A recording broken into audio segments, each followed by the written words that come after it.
This week on Board with Life News, we're going to talk to you about gaming conventions, the new games Bloodbound and Prosperity, as well as the Kickstarter for Incredibrawl. Let's do it!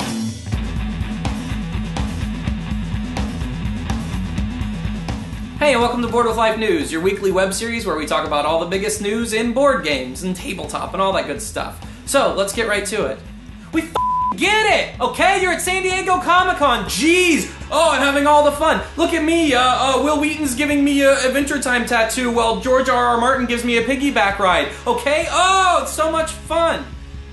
Speaking of conventions, Board Game Geek Con is coming up, and they just tweeted this week that they're 90% full. This sells out every single year, so if you want to go, it's time to hop on that. The Board with Life crew is going to be there. We're going to be there. We're going to be hanging out. We're going to be high fives. You should stop by, and you should give me a back massage or something, because, boy, I'm going to be tired.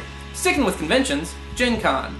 We're not going to be there. You know who is, though? Little Will Wheaton and a little Antoine Bauza. You know old Billy Wheaton has that show, Tabletop? Yeah, you probably haven't heard of it. It's kind of on the DL. Anyways, Asmodee Games is currently running a competition where you can submit to play a game with Will Wheaton and Antoine Bauza. Two games are Antoine Bauza's Takanoko and Seven Wonders. So if that sounds interesting, you should do it, and you can give them high fives and tell them they're from me. And they'll say, I have no idea who that guy is. And I'll say, that makes sense.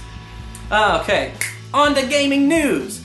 This week, Fantasy Flight Games announced their upcoming release, Bloodbound. And shockingly, it hasn't even come out yet, and it's already won an award for this year. It won the award for the worst cover art ever in a game. Oh my gosh, it's disgusting. This doesn't even exist because this is a green screen, so it's actually just made of pure ether, but having it next to my head is like burning. It's so gross.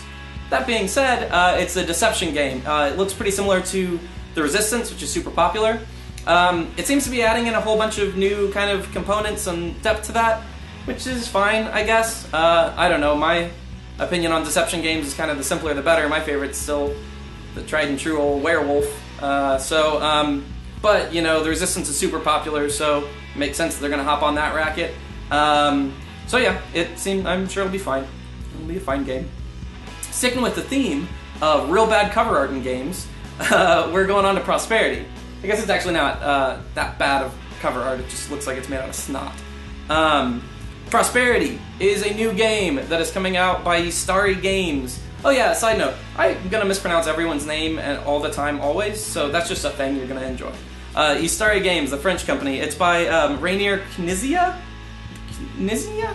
Rainier Knizia, you know him from designer of Tigris and Euphrates, Ra, Samurai. Dude's done a crazy amount of stuff, and he also did it with Sebastian Blaisdell? No idea how to say his name.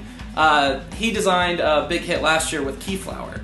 I read the description a couple times, and man, this is going to be a Euro game. But it's a city building game using tiles. I didn't really fully understand it because my brain melted about halfway through. But with those two dudes behind it, I'm sure it's going to be great. So that's something to look forward to. Now, we're heading over to Kickstarter Corner. And man, if you have a better name for that, let me know. Put it in the comments. Tweet it at us or anything. And if it's cool, we might use it. Also, side note, you don't know if it says starter or farter behind me. Kickfarter. I'm just kidding, it says starter. This week's Kickstarter Corner is for a game called Incredibrawl. It looks like a very, very, very light card game. It's basically rock, paper, scissors meets Smash Up. It's different characters, the artwork's fine, it's cartoony and fun. It seems like a good game for kids.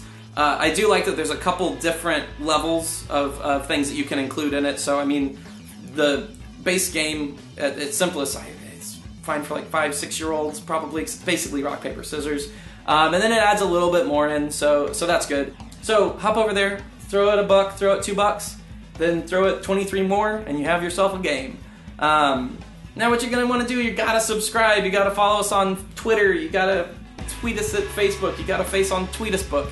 Because that's what everything I read says you have to do for me to be successful. But we got new stuff coming out constantly. Tomorrow we're releasing another sketch. This one's for Blockus. What? You can't make a sketch about Blockus? We made a sketch about Blockus. We got a brand new show coming out that's hopefully going to be weekly if we can keep up with it. Donald and I are going to sit down and give a top 3 list. This week's top 3 list is top 3 gateway games that are not Settlers of Catan. Thursday, we're releasing the trailer for our full-length web series. So make sure to tune in for that. It is awesome. Our editor, Adam, just knocked it out of the park with that one, and we're super excited about it, been working super hard on it. Keep up to date with all that good stuff. Also, if you have suggestions how to make this better, you got pros, you got cons, all that kind of stuff, pop it down in the comments. Thanks a lot to Tyler Reed, and I imagine his name's Keeper. He's got a 3 in it, and Leet Speak tells me that's Keeper. But I also imagine it's a he. I don't know. Girls don't like the internet, apparently. But thanks to you guys for writing some comments last week and on how to do it better. We're listening. We want this thing to be cool. Yeah, great, awesome, good time. Let's do it.